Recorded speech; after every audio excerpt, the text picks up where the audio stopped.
Hi guys, so today we're in Kilranelagh in County Wicklow, and this is a beautiful cemetery right up along the hillside, nestled among the Blackstairs Mountains, and right through those trees we have the mountains themselves, which is obviously very hard to see at the moment, but then on that hillside here we've loads and loads of graves. But we're going to start off here right beside the gate, and this is Clive Mervyn Wine, Hilltown, died the 2nd of April 1978, aged just 6 weeks. And Clive is not forgotten because we have a plant here and we have some beautiful purple flowers grown behind his headstone on the wall, and such a beautiful, peaceful spot for baby Clive to be at rest. So we're going to walk up along now. As I go up further, it is going to get quite windy, so I'm hoping that you'll hear me loud and clear. But just nestled amongst the trees there is what I believe is the ruins of a church. So we'll have a look, because there's actually a headstone right underneath it, and we're going to go in now and have a look, see if we can actually read it. So there's the headstone. We have some artificial flowers there in a pot, but just look at this.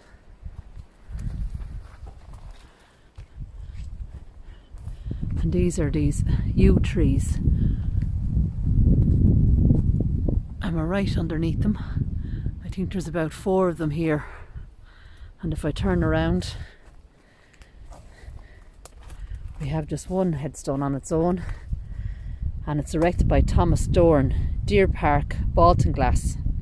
And we were in Baltinglass last week at the Abbey in memory of his parents. Thomas Dorn died the 10th of September 1875, aged, that looks like 47. There's Mary Dorn then underneath, 1907, aged 71. His uncle William, 1899, aged 76.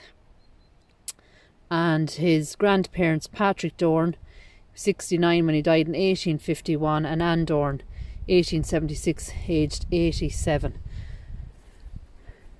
So it's quite amazing that that stands here under these beautiful yew trees, and when you look up you can see right up to the sky. So quite beautiful really. But what I'm going to do now is make my way back out and see what else we can read. Now they do look like they are extremely old, but there's a couple of points of interest that I want to point out. Now we've 2 headstones here. There's a John Byrne and Maisie Byrne. John died in 2003. There's a Richard Byrne actually there as well.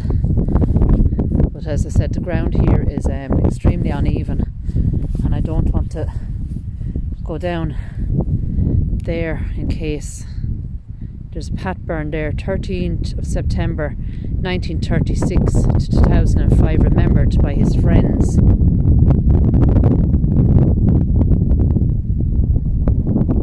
So 2 headstones just sitting there, and you can see there again then the beautiful forest right behind it.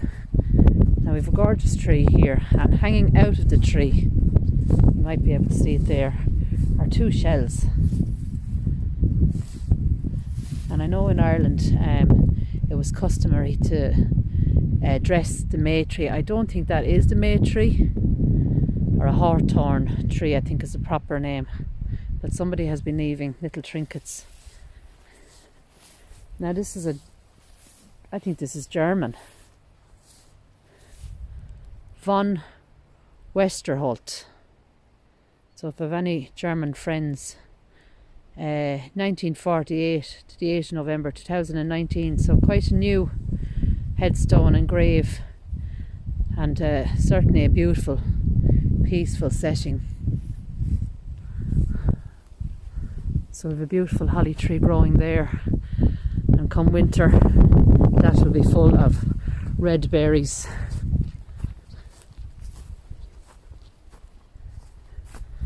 Now I'm just going to see if I can come along here, because there's a railing over there, and I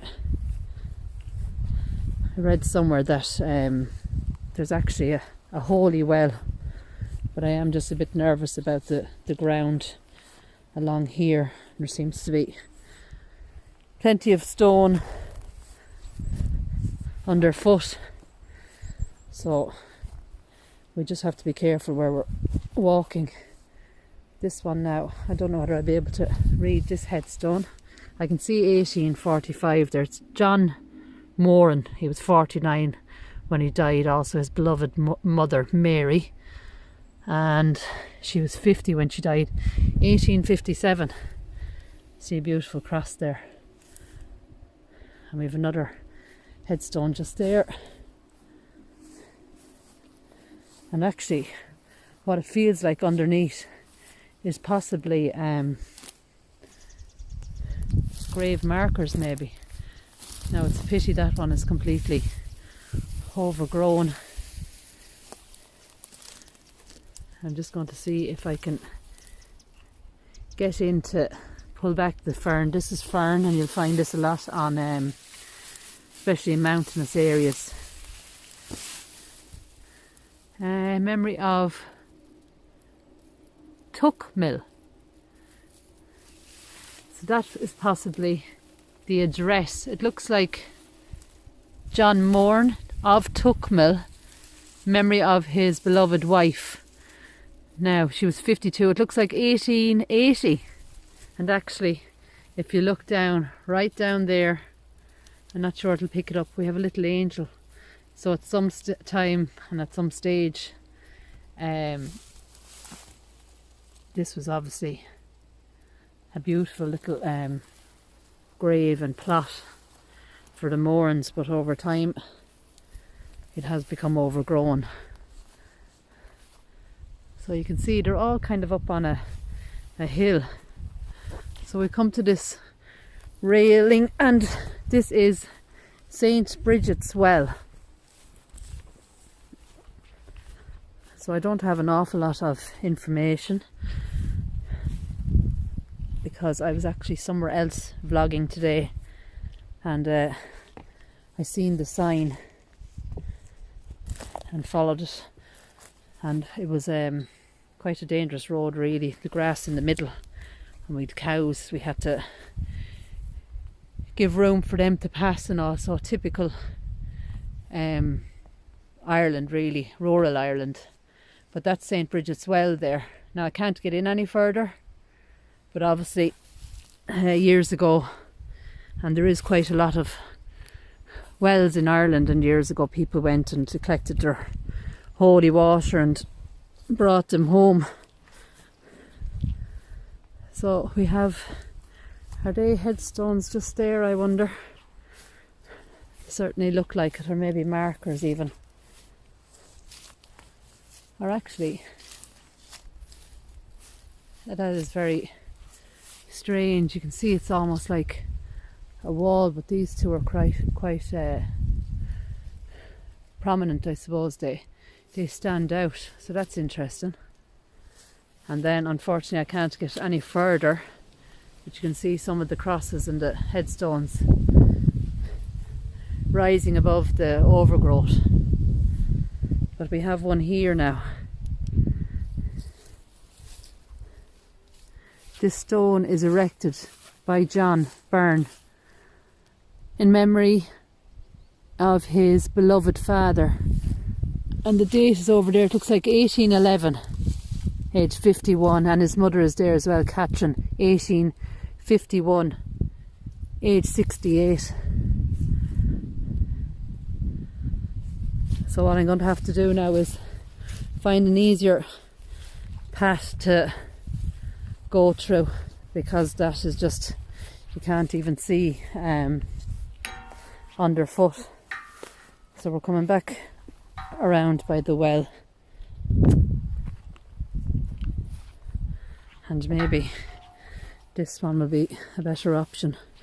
As I said, it's all uphill, and we'll climb on up and see what we can find. So there is, I'd imagine, rooms of a church, and we'll see if we can find that. Or maybe that one is so overgrown that we just won't be able to either.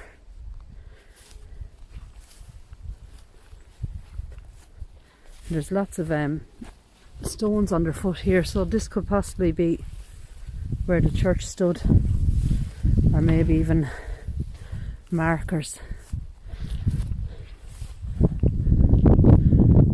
So we'll just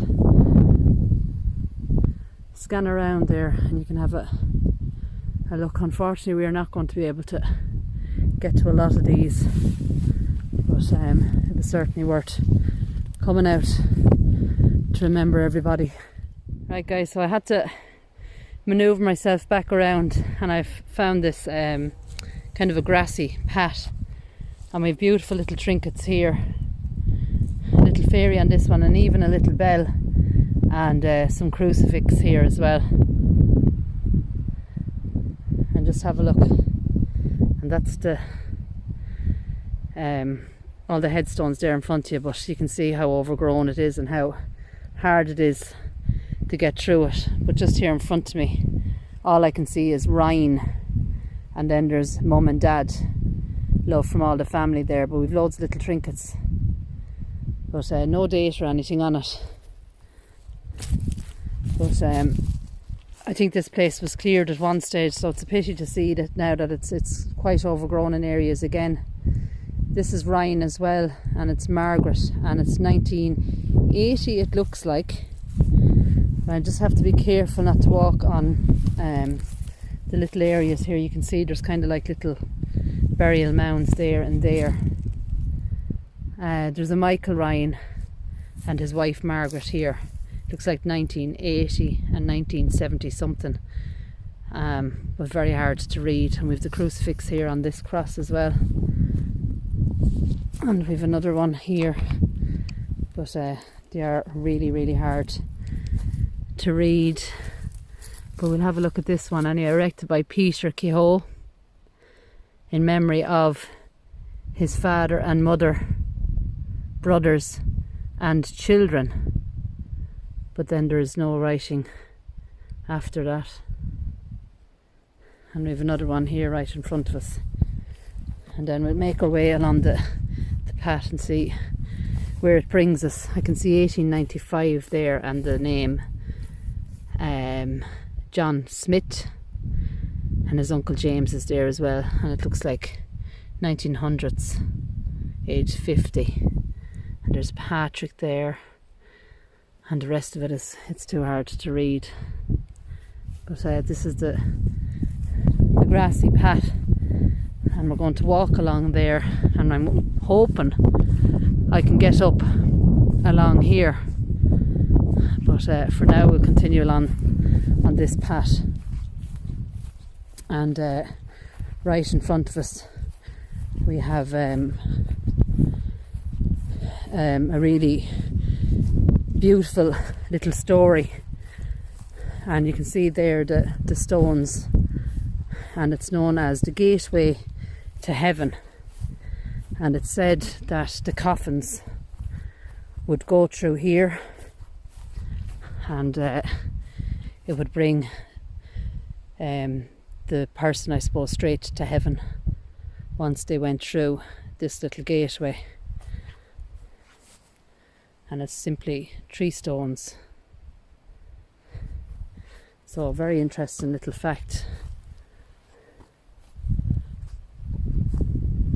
So now there is a path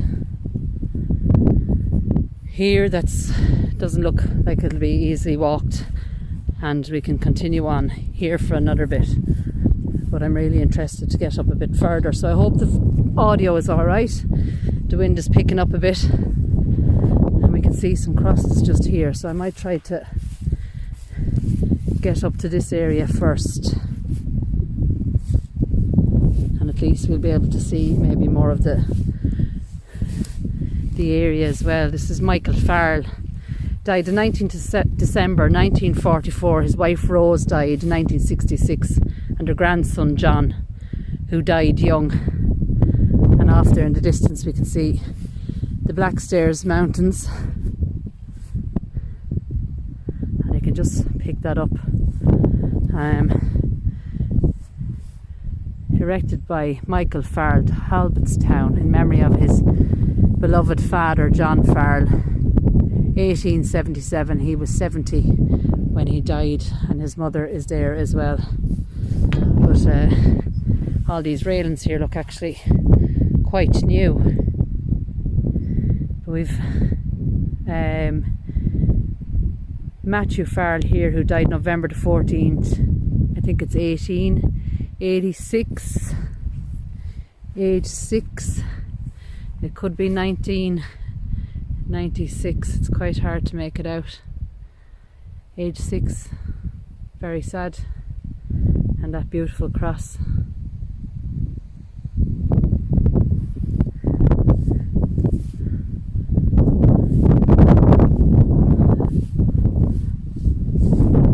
And there to show you again, beautiful scenery. So beautiful graveyard nonetheless, even if, you know, it's so overgrown. It's such a pity, and we've long grass, nettles and uneven ground to try get through.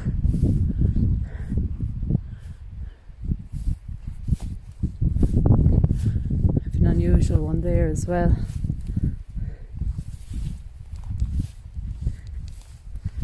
And as we try to make our way up along, I'm getting stung by these nettles, so you'll have to bear with me. Just look at the background there, the beautiful blue sky and the forestry.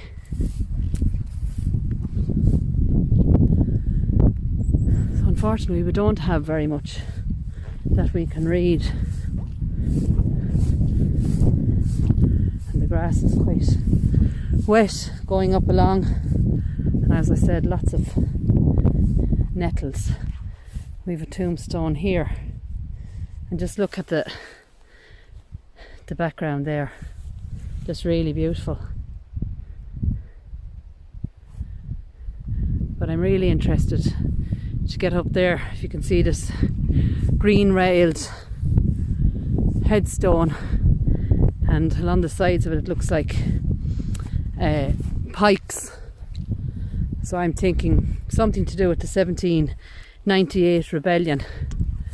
So I'm going to just pause it here for now and see if I can get up along. Right, so we've got up a little bit higher, as you can tell. I'm just going to zoom in now and see if we can pick up that beautiful countryside of Ireland. And we're heading into the evening time. So the sun is slowly going down, but we've made it a little bit nearer to this one. But it's you know, it's quite taken me quite a while to climb up safely. And just look at that, absolutely beautiful, and especially with that blue sky behind it and the forest. But unfortunately, once again, it's too hard to read, but absolutely gorgeous.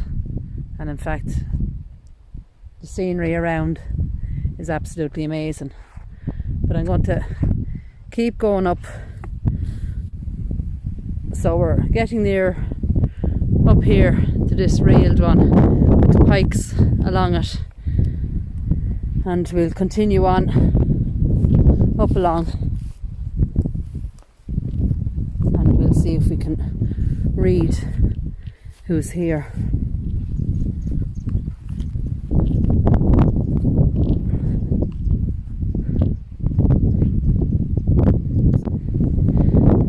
I lean across, we can see the name Sam, and it looks like Sam McAllister, and beautiful rails around it. Up on lovely, kind of like a rockery, I suppose. And look at the detail around the railing itself. And that is one of the pikes that was used in the 1798 rebellion. So that tells us that he had something to do with that. So a beautiful memorial for Sam, and just down there at the foot of the rocks, or the rockery, is a little angel.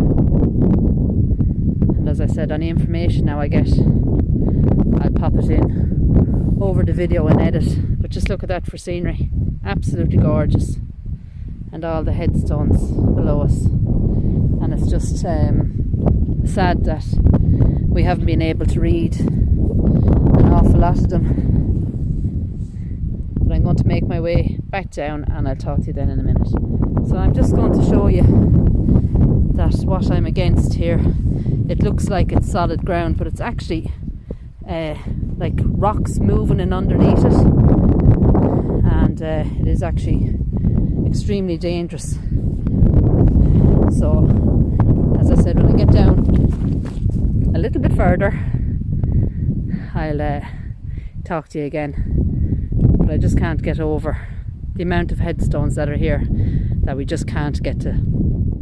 So we've made it down a bit further, and we've come across this,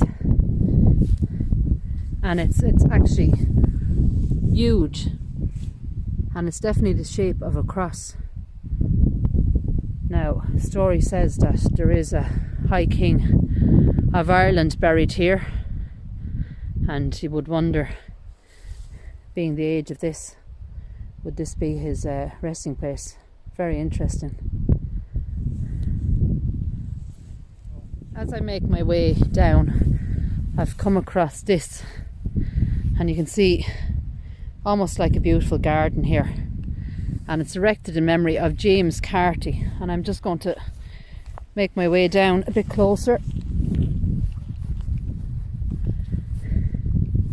So erected in memory of James Carty, died 3rd of June 1980, aged 68. His father Thomas, November 1927, his mother Margaret, 1951, and his beloved wife Mary May Carty, 2016, and she was 90.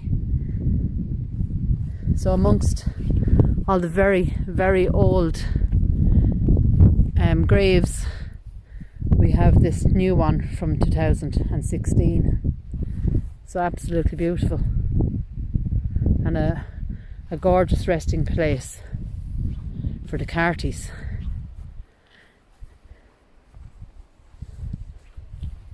We have another little white cross here, kind of a unique shape.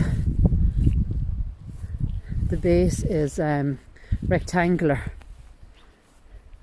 and then on top is the cross. But unfortunately it's another one we won't be able to read, but it's still very, very beautiful. And we've loads all the way up along there, right up to the very top there, and we made it all the way up there and walked the path down through here and back along. And you can actually see just from here the hill, and just how uneven it is to walk on. And just there then in the distance, once again, the sun is going down. We're approaching evening time, and if I zoom in there, you can see the mountains. So guys, that's all. We've had a beautiful day, and very lucky in some ways, but unfortunate that we couldn't read very many here. But they are not forgotten. We remember them all. So with that being said, take care, God bless, and I'll talk to you soon.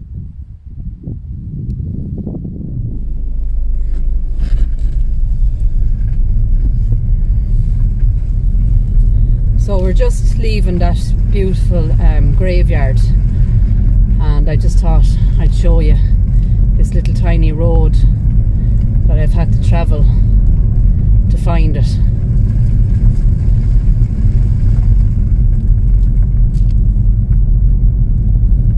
And it's really a typical rural road in Ireland, and sometimes you'll find the grass kind of growing in between or in the middle of the road, and this road wouldn't be used very much at all.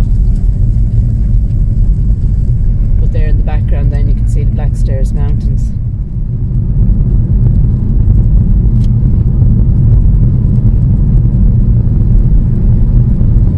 So guys, we're on our way home, and we're actually I'm actually driving to Arklow in Wicklow, and we're coming into Aughrim. But I just wanted you to have a look, because I know lots of people have asked me before to video some of Ireland's countryside, and Wicklow is known as the Garden of Ireland.